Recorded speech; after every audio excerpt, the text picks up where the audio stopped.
Tonight, you're going to pass a stranger on the street. You won't think about it. But in half a second, your brain will have already made a decision about them, safe or dangerous, friend or threat. You didn't choose to make that judgment.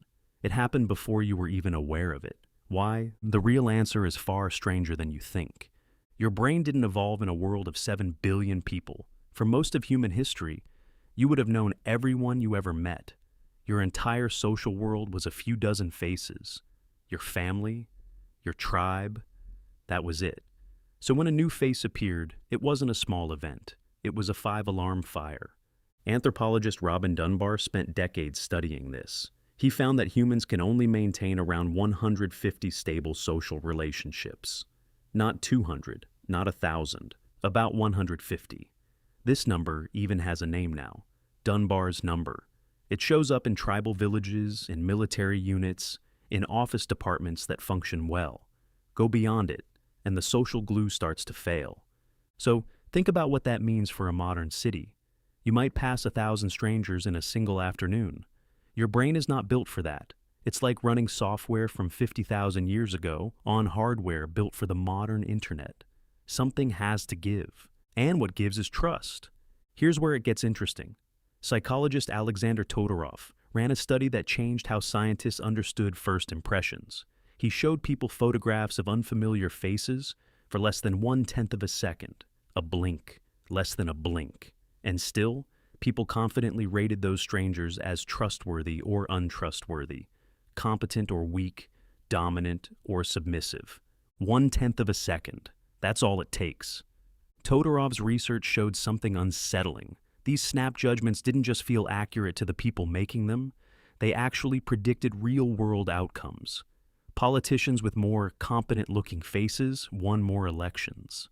Not because voters studied their policies, because voters glanced at a photo and made a decision in the time it takes to blink. Why would your brain do this? Why would it gamble so much on so little information? Because for most of human history, a stranger wasn't an abstract concept. A stranger was a potential threat standing in front of you right now, with no time to think it over. Your ancestors who paused to carefully weigh the evidence before deciding whether to run sometimes didn't survive long enough to pass on that patience. The fast judges survived more often. And you inherited their wiring. This is where the amygdala comes in. It's a small almond-shaped structure deep in your brain, and it's one of the fastest parts of your entire nervous system. Neuroscientist Ralph Adolphs has shown that the amygdala activates within milliseconds of seeing an unfamiliar face, long before your conscious mind is caught up. It's not thinking, it's reacting. It's the smoke detector of your brain, and it would rather trigger 100 false alarms than miss one real fire. That's the trade-off your ancestors made. Better to flinch at a shadow than to ignore a lion. But here's the twist. This ancient alarm system doesn't just detect danger, it also detects safety, and it does that using shortcuts that have nothing to do with someone's actual character. Symmetry is one of them. Faces that are more symmetrical get rated as more trustworthy, more attractive, even more intelligent, despite having no real connection to any of those traits. Familiarity is another.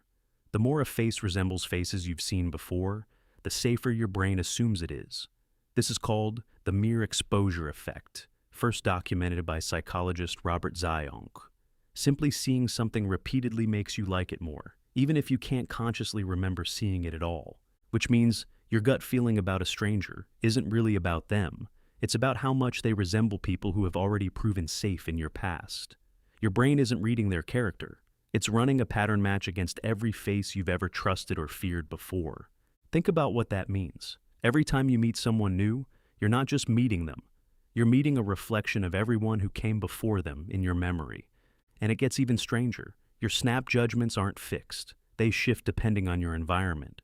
Researchers have found that when people feel physically safe, their trust ratings for the same unfamiliar face go up. When people feel physically vulnerable, walking alone at night in an unfamiliar area, that same face gets rated as far less trustworthy. The face never changed. Your circumstances did. Your brain adjusted the verdict to match the risk. This is why a stranger who seems perfectly normal in daylight can feel unsettling in a dark parking lot. Nothing about them is different. You are. So, What do you do with a brain that judges people in a tenth of a second, using shortcuts built for a world that no longer exists? You can't switch it off. That system fires whether you want it to or not. But you can recognize it for what it is, not truth, not insight. A fast, ancient guess optimized for a tribe of 150 people, now running on a species of 8 billion.